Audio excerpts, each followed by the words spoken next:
Tayo manalangin. Dakilang Diyos, kami po ay nagpapasalamat sa iyo. Ikaw ay makapangyarihan. Ikaw ay mabuti. Alam mo po, Panginoon, ang umpisa at ang huli. Ikaw ay soberano sa lahat ng iyong ginagawa. Salamat, Panginoon, sa pagkakataong nakilala ka namin. At ngayong umaga na paglilingkuran sa pamamagitan ng aming pagsamba.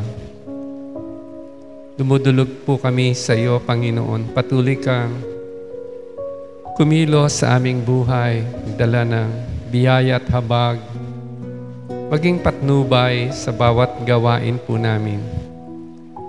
Sa anumang direksyon ng aming buhay, O Diyos, kayo po ang manguna, kayo po ang mag-ingat sa bawat isa sa amin. Ikaw ay tapat na Diyos at alam po namin na hindi ka magpapabaya kanino man.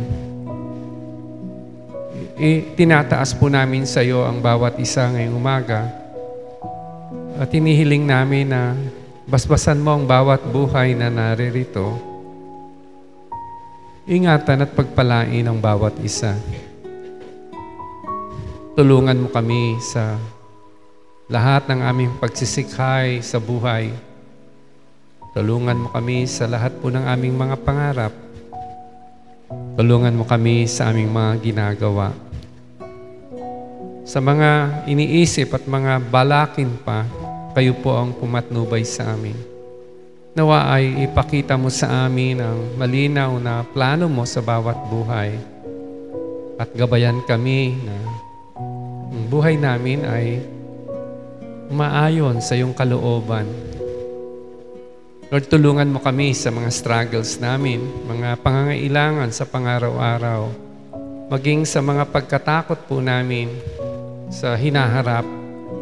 Tulungan mo kami.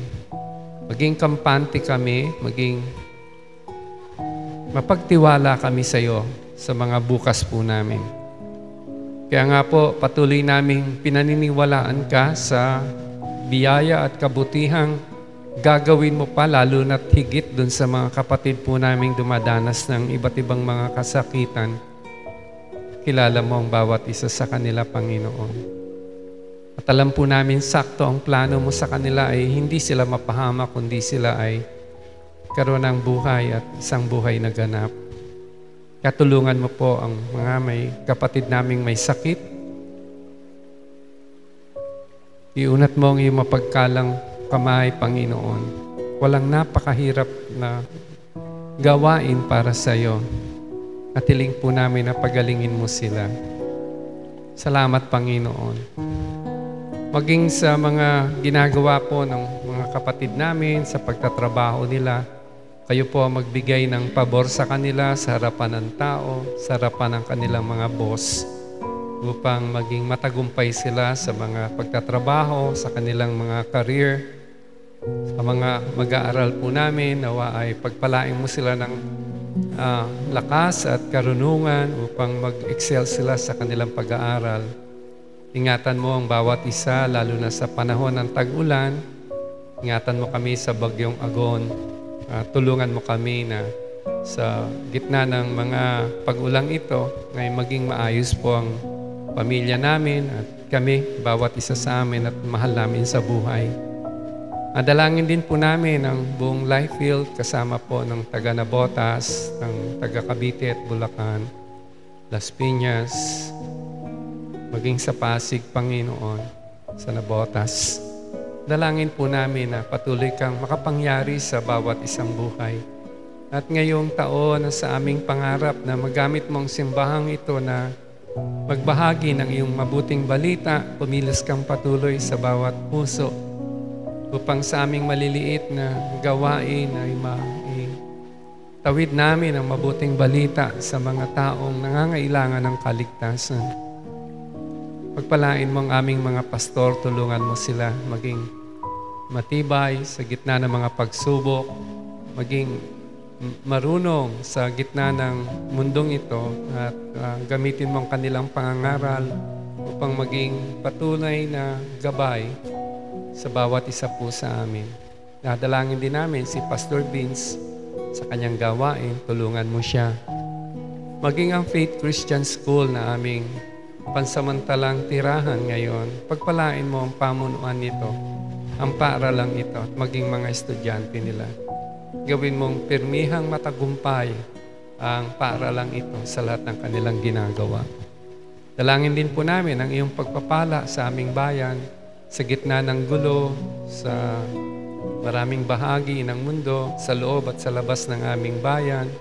Tulungan mo ang aming presidente na magkaroon ng mga tamang desisyon at yung miski yung problema namin sa ekonomiya, Panginoon, nawa ay magmilagro ka at paunlarin mo ang buhay ng bawat mamamayang Pilipino. Salamat po, dakilang Diyos, sa pagpapatuloy po namin. Ikaw po ang aming tinatangi. Ikaw po ang aming mamahalin at paglilingkuran. Tulungan mong bawat isa sa amin kung may mga katanungan pa o may pangangailangan pa na hindi po namin naitaas sa iyong presensya sa aming panalangin, dinadalangin po namin ito. Yung mga unspoken prayer requests ng mga katabi po namin ngayon, bawat isa, mga pangarap sa buhay, Lord, kayo po ang magbigay ng katagumpayan. Salamat po, dakilang Diyos, pinupuri po namin kayo, sasambahin at mamahalin. Ito po ang panalangin namin sa pangalan ni Jesus. Amen. Amen.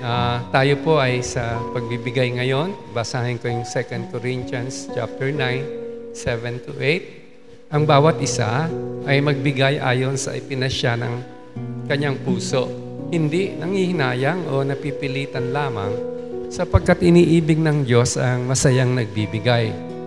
Kaya ng Diyos pagkalooban kayo ng masaganang pagpapala sa lahat ng bagay upang maging masagana kayo sa lahat ng uri ng mabuting gawa habang pinupunan ang inyong mga pangangailangan. Salamat po, Panginoon, sa biyaya ng pagbibigay. Pagpalain mong lahat ng aming alay ngayong umaga at gamitin mo ito sa iyong kaluwalhatian. Ito po ang panalangin namin sa pangalan ni Jesus. Amen.